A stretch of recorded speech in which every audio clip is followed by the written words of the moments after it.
mis hermanos, el Señor les bendiga. Estamos en esta mañana una vez más agradecidos con el Señor porque podemos contar con su presencia para compartir la palabra del Señor. Y como latinoamericanos tenemos quizás, en mi opinión, uno de las más bellas lenguas o idiomas, el castellano. Y aunque en términos generales podemos comprendernos cuando hablamos sin importar el país del cual provengamos, necesitamos tener cuidado con ciertas palabras o expresiones típicas de cada país o incluso de región en región, porque pueden llegar a significar algo totalmente diferente o incluso pueden ser malas palabras, y se los digo por experiencia. Esto en gran medida se debe a la característica propia de los lenguajes, en los cuales sus términos evolucionan y adquieren nuevos significados, pero también se debe a la cultura que les asigna ciertos significados a palabras determinadas y que pueden llegar a crear un problema de comprensión. Solo por darles un ejemplo muy rápido, mientras que para el colombiano cualquier cosa se le puede decir una vaina, cualquier instrumento, cualquier cosa que se nos ocurra, le podemos decir vaina. Para el salvadoreño sería más o menos el equivalente de un volado. Y es que en El Salvador se le puede decir casi que a cualquier cosa un volado. Entonces, es algunas de las palabras. Por ejemplo, mientras que para el dominicano una guagua es un bus, para el ecuatoriano guagua es un niño. Y por eso es que ha habido muchos problemas entre los ecuatorianos y las dominicanas. Otro día les cuento una historia que tengo particular acerca de eso. Podría darles mucho más ejemplos, pero creo que con esos dos serán suficientes. Y también vale anotar que en el lenguaje es común el doble sentido. Hablamos de una manera, pero lo que estamos queriendo decir es otra, y los que saben entienden eso. Y como latinos, pues obviamente esto empeora el asunto de podernos comprender, y la comunicación a veces se hace un poquito complicada. Y de esos dobles sentidos sí no les voy a dar ningún ejemplo porque nos meteríamos por caminos escabrosos, y sé perfectamente que ustedes entienden lo que quiero señalar con doble sentido.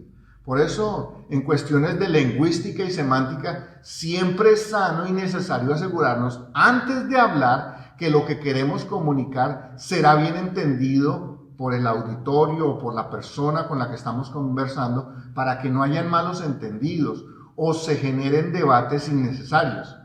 Pero si esto genera problemas en nuestro diario vivir y en los asuntos seculares, esa circunstancia de no podernos comunicar bien, imaginémonos por un momento lo que sucede dentro de la iglesia por la misma razón.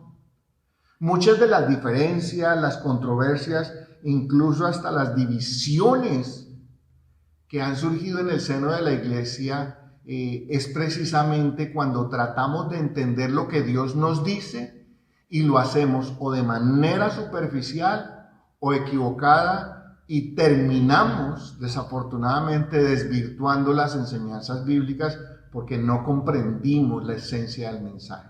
Siempre que nosotros nos acerquemos a la palabra de Dios, debemos hacerlo con un corazón sencillo y con una actitud humilde, y sobre todo con ganas de aprender. Un corazón enseñable. Pero aún eso no es suficiente. Necesitamos, adicional de esos elementos, completamente depender del Espíritu Santo, que tiene la tarea de revelarnos e instruirnos con respecto a la revelación de Dios. En el pasaje que veremos hoy, esto va a ser muy evidente, de cómo la superficialidad y los malos entendidos a la hora de interpretar lo que Jesús dijo pueden ocasionar grandes debates, y que en realidad nada resuelven, y si por el contrario complican todo y confunden a los creyentes. Jesús dijo en el pasaje que servirá como base del sermón de hoy que era necesario comer su carne y beber su sangre. Este pasaje ha causado hasta el día de hoy no pocos debates ni controversias. Y ni qué decir de las tergiversaciones que se han hecho con respecto a ese pasaje. Por eso quiero invitarlo a que lo examinemos con mucho cuidado, y este pasaje es Juan, capítulo 6, los versos 51 al 59, y prestemos mucha atención a lo que el Señor nos quiere enseñar específicamente con esa expresión de comer su carne y beber su sangre. Y por eso hay tres elementos en este pasaje que necesitamos observar detenidamente, y el primero de ellos es cuando no entendemos lo que Jesús dice. ¿Qué pasa cuando no entendemos lo que Jesús dice? Segundo, lo que significa realmente en este pasaje y en el contexto de las Escrituras la carne y la sangre de Jesús. ¿Qué significa eso? Y tercero, la afirmación final del pasaje es que la carne y la sangre de Jesús dan vida. Entonces, vamos a ver esos tres elementos en esta mañana y vamos a empezar en el verso 51. Y quiero que presten mucha atención a lo que Juan nos escribe aquí. Dice: yo soy el pan vivo que descendió del cielo. Si alguno comiere de este pan, vivirá para siempre. Y el pan que yo le daré, aquí es donde entra el asunto que vamos a mencionar, es mi carne, la cual yo daré por la vida del mundo. Entonces los judíos contendían entre sí, diciendo: ¿cómo puede éste darnos a comer su carne? Entonces vamos a detenernos por un momento allí y vamos a examinar qué es lo que está sucediendo en esta escena que Juan nos presenta en el Evangelio. Entonces lo primero que vamos a mirar en esta mañana es cuando no entendemos lo que Jesús dice. Ese problema de comunicación que les mencioné hace un momento en la introducción. Por eso generalmente cuando no entendemos lo que alguien dice, lo malinterpretamos. Jesús, recuerde que estamos todavía, este es un pasaje extenso que me ha tomado casi 4 sermones, me va a tomar 4 sermones predicar este pasaje, desde el momento en que Jesús empezó a conversar con los judíos, y Jesús continúa esa conversación con los judíos, que a esta altura ya se había convertido en un debate acalorado. Ya no era una conversación, no era una charla respetuosa, una serie de preguntas, ni mucho menos, sino que ya era un debate en el que los judíos cada vez se veían más confundidos con lo que Jesús les iba afirmando. A pesar de hablar el mismo idioma, en términos lingüísticos, aquellos hombres no comprendían la revelación que el Señor les estaba dando, porque sus corazones estaban llenos de pecado, orgullo, religiosidad, tradiciones humanas, y no había lugar para el conocimiento espiritual que estaban recibiendo. Como ya lo hemos visto y caracteriza precisamente el Evangelio de Juan, mientras Jesús habla en términos espirituales, los judíos estaban pensando en términos materiales. Y este es quizás uno de los más grandes ejemplos que veremos en este Evangelio. Jesús continúa refiriéndose al profundo significado espiritual de la afirmación: yo soy el pan de vida. Recuerde que esto es lo que ha venido causando el debate y lo hemos visto ya. Hoy será el tercer sermón que mencionamos esta misma expresión. Entonces, mientras que Jesús estaba afirmando claramente que a lo que se refería sería en términos de redención y vida eterna, ¿cierto? Para ello utiliza una analogía del pan en relación con su carne, es decir, con su cuerpo. La traducción Reina Valera habla de carne, pero en realidad es cuerpo, a lo que se refiere allí. Pero obviamente estaba hablando en términos de ¿qué? De su sacrificio en la cruz, es decir, de dar su carne, de ofrecer su cuerpo. Pero obviamente esa alusión que hace allí Jesús de entregar su carne está hablando en términos del sacrificio que haría en la cruz del Calvario, como esa muerte expiatoria, y que serviría como pago por los pecados del mundo. Por eso dice: daré por la vida del mundo. ¿Qué? Esa carne, es decir, el cuerpo. y la manera en cómo al aceptar comer este pan vivirían para siempre. Entonces son las expresiones que Jesús utiliza en este pasaje. Como ellos no entendieron lo que Jesús les estaba diciendo, simplemente lo malinterpretaron y obviamente se opusieron a su enseñanza y lo atacaron y terminaron rechazándola. Nosotros también solemos cometer el mismo error a la hora de leer las Escrituras. Ellos hombres, cuando las escucharon, que Jesús se las estaba explicando, se las estaba enseñando. Nosotros cometemos o solemos cometer el mismo o muy parecido el error cuando intentamos interpretar las Escrituras. En la mayoría de los casos nosotros nos vamos a los extremos. Recuerda que ya lo he mencionado también en otras ocasiones. Nosotros los seres humanos somos de extremos. No nos gusta el balance, no nos gusta el medio, ¿cierto? Y por un lado, simplemente entonces entendemos la revelación de Dios en términos puramente materiales, sin alcanzar a discernir su verdadero significado espiritual. Y en ese caso nos pareceríamos a los judíos, lo material, el sentido material de las cosas. O, por el otro lado, tenemos la tendencia a alegorizar o superespiritualizar las enseñanzas de la palabra de Dios. Al igual que lo hacen muchas sectas actuales, y aquí, tristemente, tenemos que reconocer que muchas iglesias también lo hacen, alegorizar la palabra o superespiritualizarla. Y terminan con una enseñanza totalmente distorsionada y fuera del contexto. ¿El ideal cuál es? El ideal es mantener un balance a la hora de estudiar las Escrituras. Y para ello debemos aprender a utilizar el método histórico-literario para interpretarlas. ¿Y qué quiere decir eso?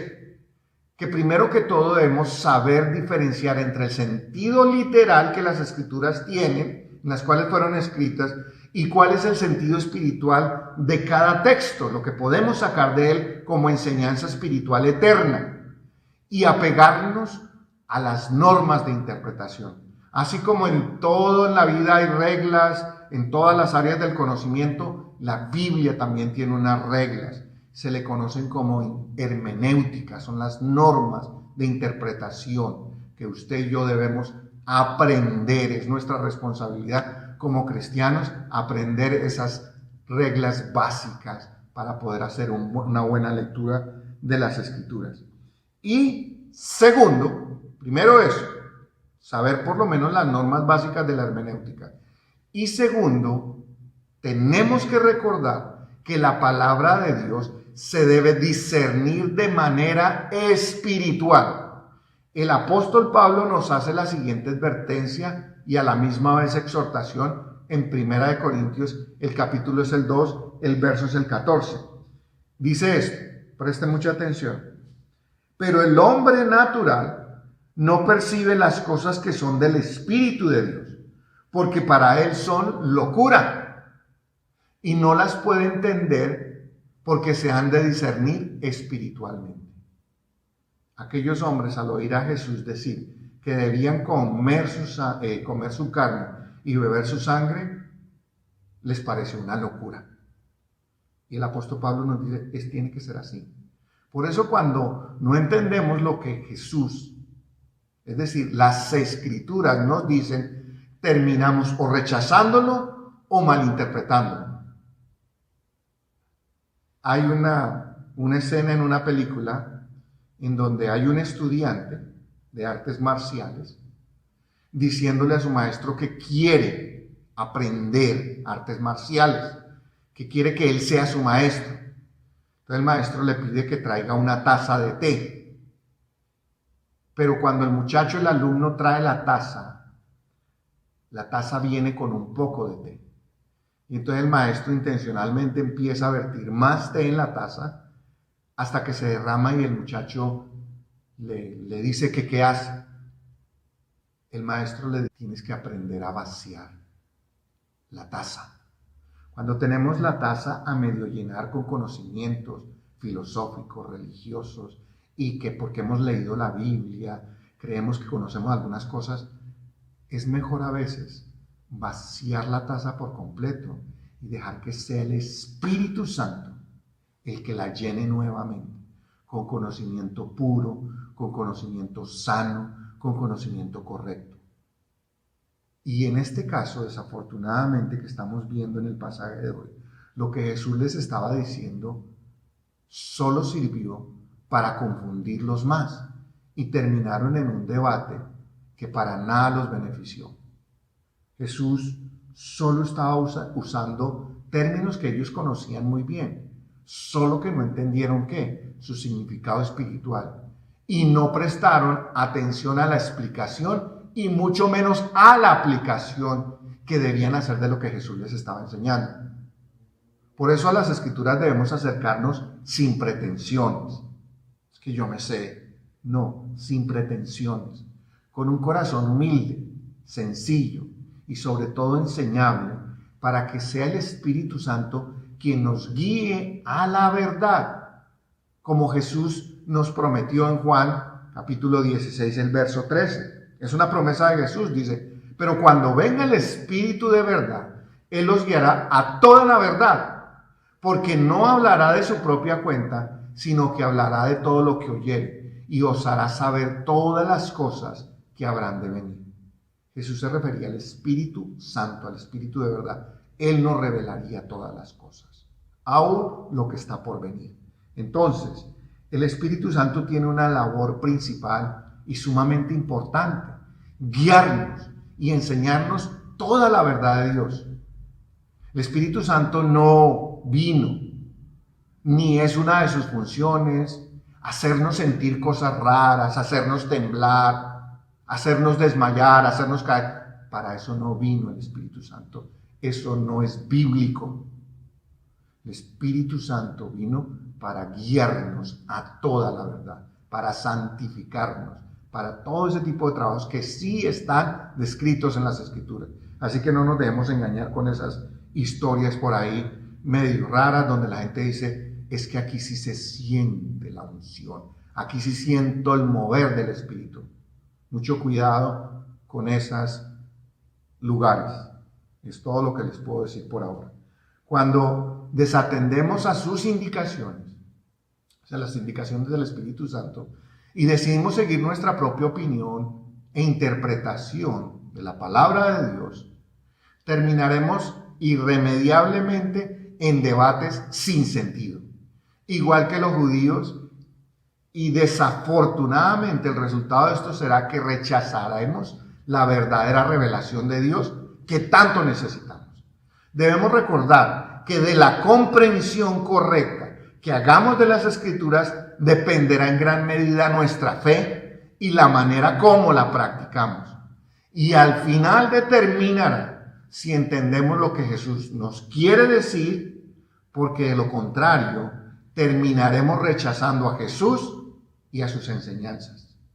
Así que necesitamos prestar mucha atención, porque a veces o muchas veces no entendemos lo que Jesús nos quiere decir. Verso 53. Y este es el centro del asunto, del pasaje y del debate que se surgió en aquel momento. Dice: Jesús les dijo: de cierto os digo. ¿Recuerden la fórmula? Es para hacer una doble afirmación. Si no coméis la carne del Hijo del Hombre y bebéis su sangre, no tenéis vida en vosotros. El que come mi carne y bebe mi sangre tiene vida eterna, y yo le resucitaré en el día postrero. Así que lo segundo que vamos a observar, o lo siguiente que vamos a observar, es qué es lo que significa la carne y la sangre de Jesús. Lo que Jesús estaba diciendo necesariamente a aquella audiencia le sonó chocante y completamente sin sentido. Y cualquier persona, seamos honestos, cualquier persona que no tenga o que no haya tenido antes contacto con las Escrituras, lee una frase de estas y no deja de causarle cierta reacción, porque su mente inmediatamente entenderá esos términos de manera superficial o de manera literal, en ese caso. Y obviamente pues se llegaría a conclusiones bastante terribles. Pero lo maravilloso de este pasaje es que Jesús no evitó aquella confrontación en aras de mantener la paz y la buena conversación con los judíos. Les digo, bueno, no, tranquilo, no era para tanto, espere que... No. Por el contrario, como se puede notar en el texto, Jesús hizo aún más énfasis a lo que estaba diciendo. Porque si comparamos los versos 51 y 52 con estos, con el 53 y el 54, son aún más fuertes estos últimos. Porque aquí literalmente les está diciendo que tienen que comer su carne y tienen que beber su sangre. En este caso, ya no utilizó Jesús la expresión el pan del cielo, sino que se refirió a su carne y a su sangre. Esto, seamos honestos, a muchos de aquellos hombres, y aún el día de hoy, le debió sonar a canibalismo. ¿Cómo? ¿Hay que comer carne y beber sangre? ¿A usted cómo le suena esa expresión? ¿Cómo la entiende? Aquellos hombres definitivamente no entendieron lo que Jesús les estaba diciendo, o por lo menos no en el sentido que el Señor quería. Muchos teólogos han interpretado esta expresión de Jesús como una referencia a la Santa Cena o a la comunión. Pero en realidad el significado de lo que Jesús está diciendo aquí es mucho más profundo. Puede ser que tangencialmente sí haya y se puede hacer una referencia a la Santa Cena, pero no era el objetivo central de Jesús en este pasaje, porque aquí hay una verdad mucho más profunda que la Santa Cena. Si se tratara de una referencia al pan y al vino de la comunión, les estaríamos dando entonces valor o mérito como para obtener la salvación, porque Jesús dice que el que come su carne y bebe su sangre tendrá vida eterna. Quiero que mantengan ese pensamiento por un momento, lo voy a explicar un poquito más en el siguiente apartado. Pero por lo pronto basta decir que participar de la cena del Señor, de la comunión, de la homilía o de la hostia, como lo quieran decir, el pan, el vino, no nos concede la gracia suficiente para ser salvos. Es más, ese sacramento no nos concede gracia. Participamos del sacramento de la Santa Cena, no para ser salvos, sino porque ya lo somos, y esa carne y esa sangre tiene un significado profundamente espiritual. No se queda simplemente en lo material. Nosotros, al igual que aquellos hombres, en lugar de acalorarnos, enfrascarnos en debates teológicos que al final no conducen a ninguna parte, debemos tratar de entender lo que Jesús estaba diciendo aquí. Porque le estoy diciendo, este pasaje ha creado controversia desde aquel momento en que Jesús lo pronunció y sigue creando controversia hasta el día de hoy, dentro de las iglesias y fuera de las iglesias. Cuando Jesús hace referencia a su carne y a su sangre, claramente estaba señalando hacia el sacrificio que él tendría que hacer para poder salvarnos de la condenación eterna. Por eso cuando Jesús padeció y recibió voluntariamente y por amor el castigo que nuestra transgresión merecía en su carne, es decir, en su cuerpo, porque recuerda que la Biblia nos dice que Jesús fue lapidado y herido por nuestras transgresiones, y de manera cruel sufrió y derramó su sangre y entregó su vida en la cruz para de esta manera conseguir rescatarnos de la condenación eterna. Así que comer su carne y beber su sangre se refiere a aceptar el sacrificio que Cristo hizo en nuestro favor para de esta manera poder ser salvos. Eso es lo que significa comer su carne y beber su sangre. Aceptar que Jesús puso su vida por nosotros. Nosotros los hombres somos pecadores y la única manera de poder ponernos a paz con Dios es por medio del sacrificio que Cristo hizo en la cruz del Calvario. Por eso, interpretar este texto como una referencia a la Santa Cena y los posibles méritos que ella nos pudiera conferir para salvación es un error teológico grande, grave, y sería malinterpretar la enseñanza que Jesús nos quiso dar. Esto, vuelvo y repito, y por favor no me van a tomar fuera de contexto. Esto no quiere decir que la Santa Cena no tenga su valor como sacramento. Claro que sí, porque Jesús nos ordenó que lo hiciéramos. Con él celebramos y recordamos lo que Jesús hizo en nuestro favor.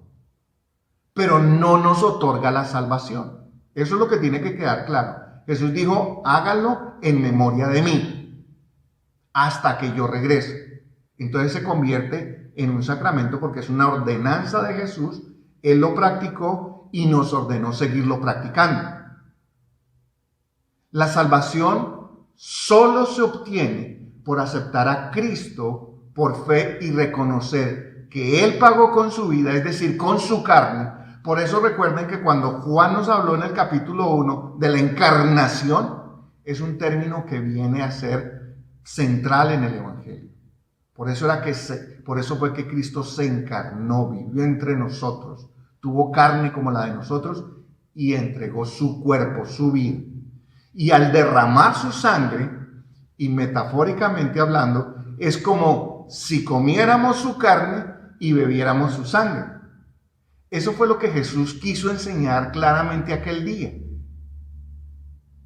Pero desafortunadamente, ni aquellos hombres, ni muchos hoy entienden esta enseñanza. ¿Qué es lo que significa comer su carne y beber su sangre?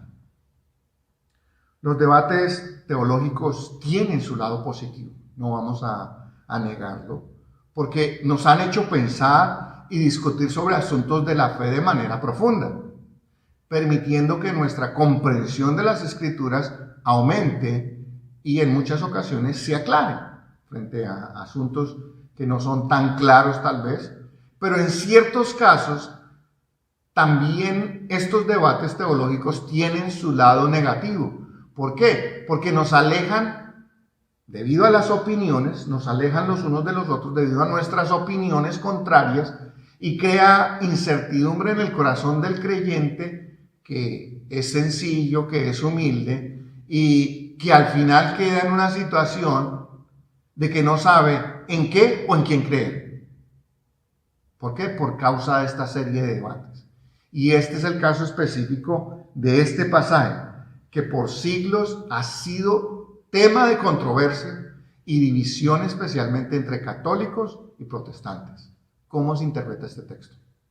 Lo importante aquí es que tomemos las palabras de Jesús de forma sincera y le pidamos al Espíritu Santo que nos guíe a la verdad de su significado, para que entonces nosotros, igualmente de forma sencilla, podamos recibirlas, entenderlas y creerlas tal como fue la intención de Jesús en aquel día.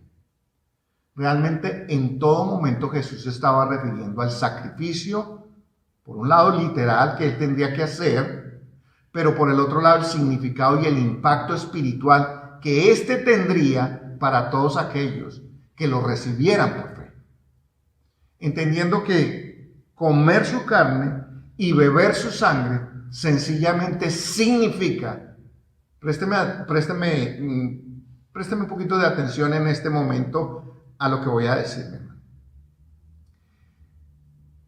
Comer la carne de Jesús y beber su sangre, en términos más planos y sencillos, significa aceptarlo como Señor y Salvador de la vida y creer que por lo que Él hizo en la cruz del Calvario, ahora nosotros tenemos perdón de pecados, paz para con Dios y la vida eterna que Él nos prometió. Porque esto solo la sangre, la carne y la sangre de Jesús nos lo pueden dar. A eso es que se refiere. Y eso es lo que significa la carne y la sangre.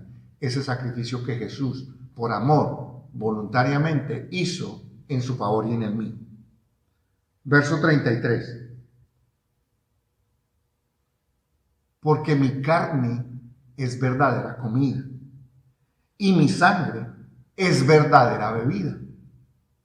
El que come mi carne y bebe mi sangre, en mí permanece y yo en él.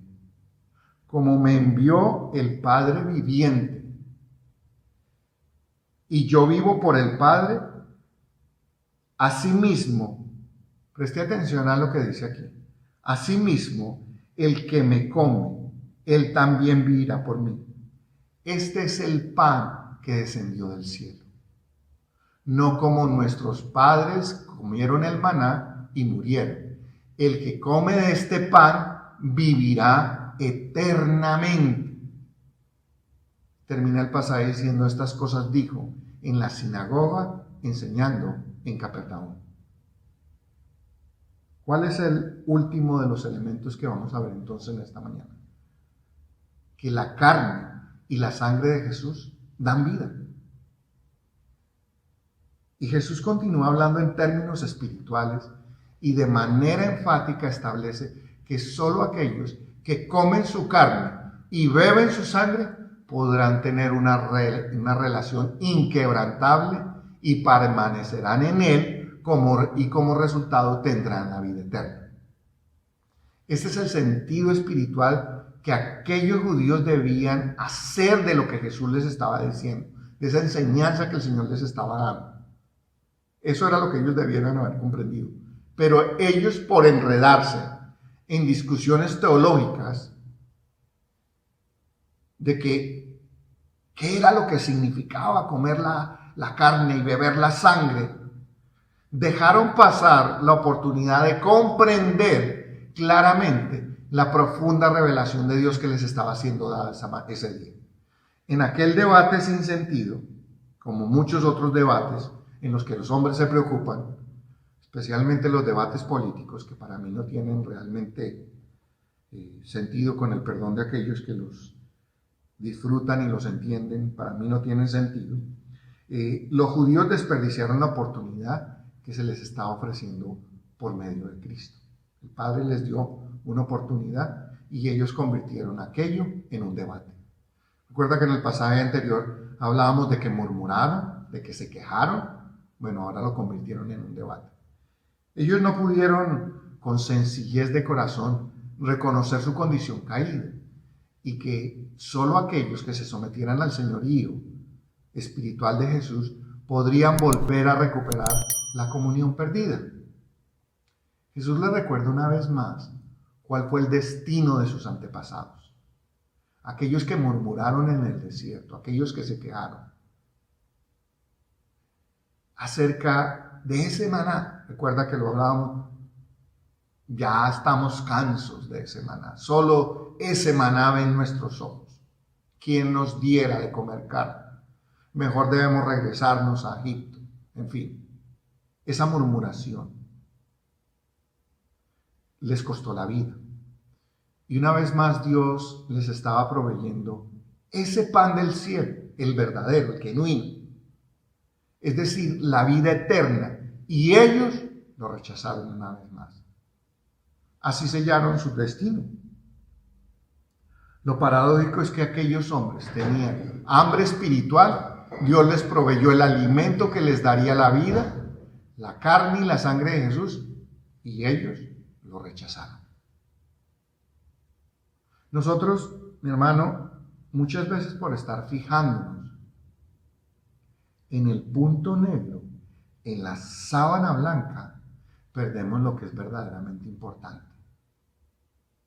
Con mucha frecuencia nos ponemos a mirar si el pastor trajo una corbata que le sale con el color de la camisa, si de pronto la tiene torcida, si de pronto tiene una mancha de café de la mañana, si las hermanas o los hermanos que cantaron están de cierta manera de la otra.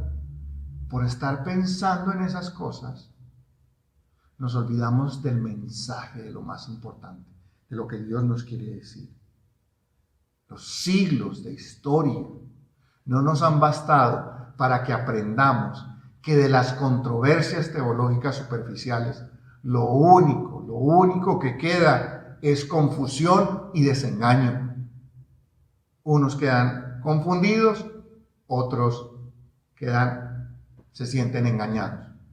Eso es precisamente lo que encontramos en este pasaje, que por querer demostrar la importancia y la relevancia del sacramento de la Santa Cena, sobre todo el significado del pan y el vino, y si se convierte o no de manera sobrenatural en la carne literal de Jesús y en su sangre, lo que se conoce normalmente como la transubstanciación, por estar en ese debate, estamos perdiendo la gran enseñanza que Jesús en este pasaje nos quiere dar a todos.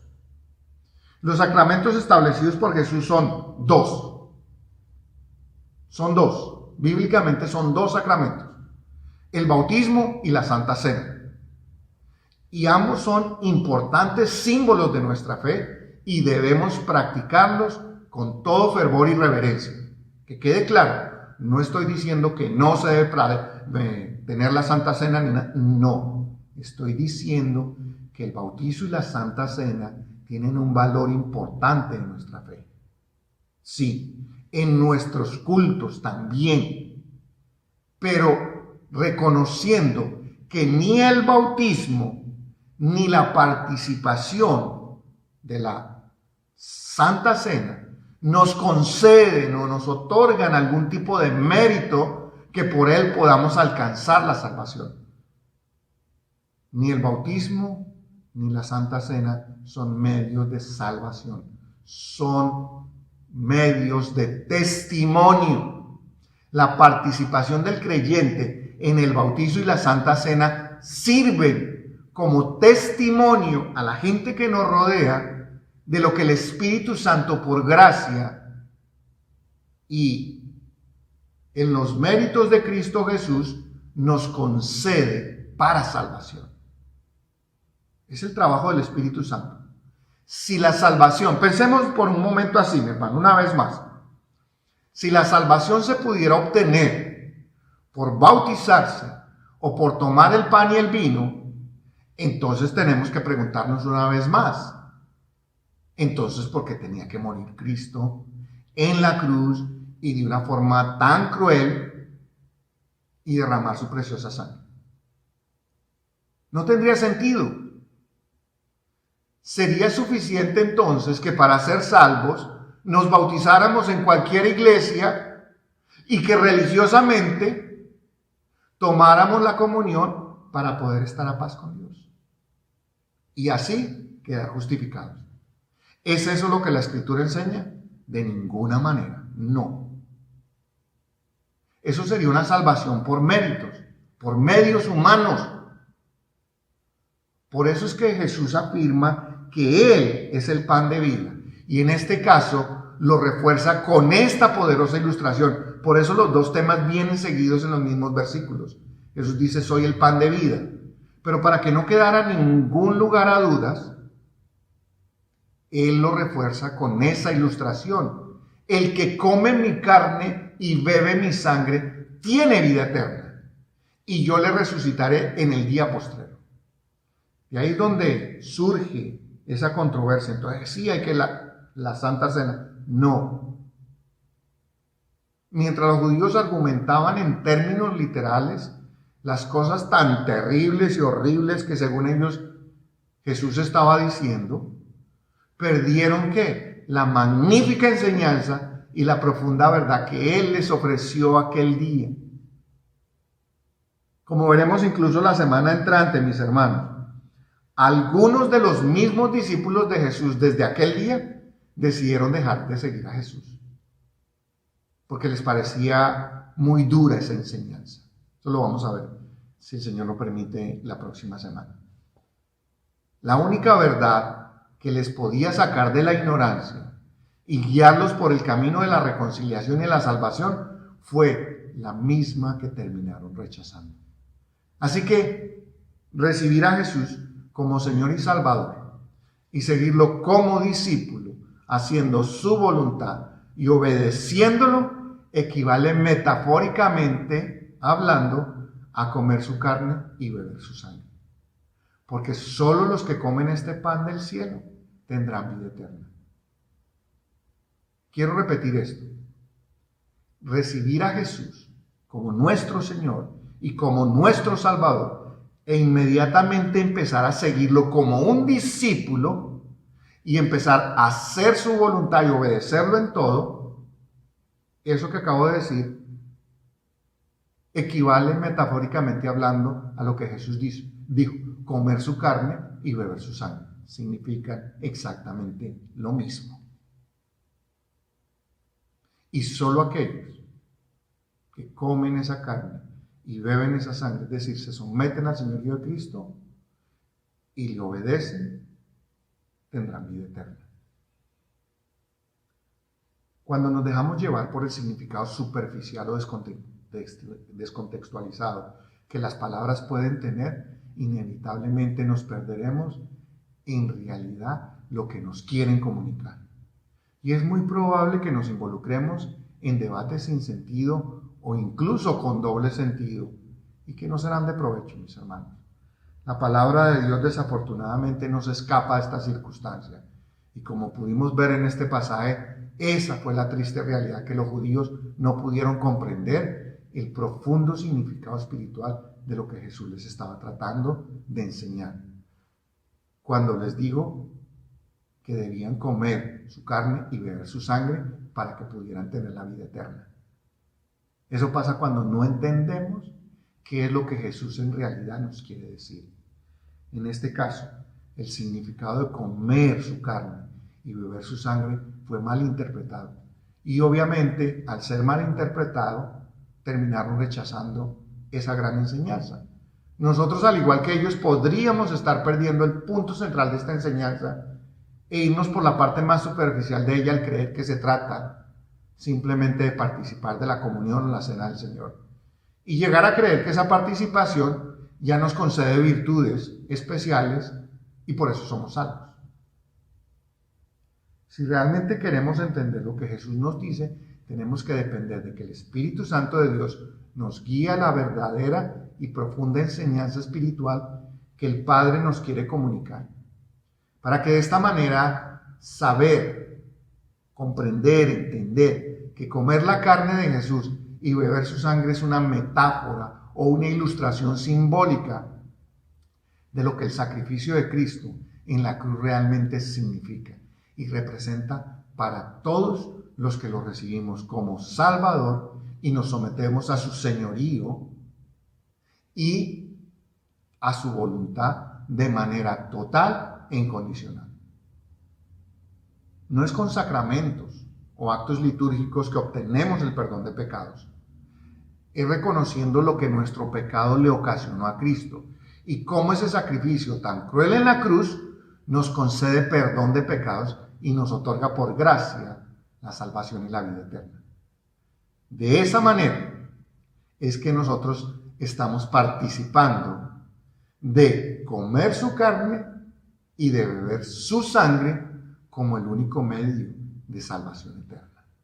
Así que ahí donde está mi hermano, lo invito a que incline su rostro y vamos a orar en esta mañana. Padre, te queremos dar gracias en esta mañana porque solo a través del sacrificio de Jesús, es decir, su carne y su sangre, nos concede perdón de pecados y vida eterna. Tu Espíritu Santo nos enseña cuál es el verdadero significado de estas dos majestuosas palabras, carne y sangre, y cuál es el maravilloso resultado que Cristo nos otorga cuando creemos en Él y en su muerte expiatoria. Por favor, Espíritu Santo, líbranos y aléjanos de los debates teológicos sin sentido y guíanos más bien a toda la verdad, para que nuestra fe esté fundada en la sabiduría divina y no en la sabiduría de los hombres. Gracias, Jesús, porque al morir por nosotros y a los que creemos en ti, nos hiciste partícipes de carne y sangre, es decir, de la vida eterna. En tu nombre, Jesús, oramos y damos gracias. Amén. Mis queridos hermanos y amigos que en esta mañana nos han sintonizado, que el Señor les bendiga grandemente, que esta verdad que hemos escuchado hoy, el Espíritu Santo nos permita digerirla, entenderla con la mente y con el corazón y poder vivir por ella. Feliz semana para todos.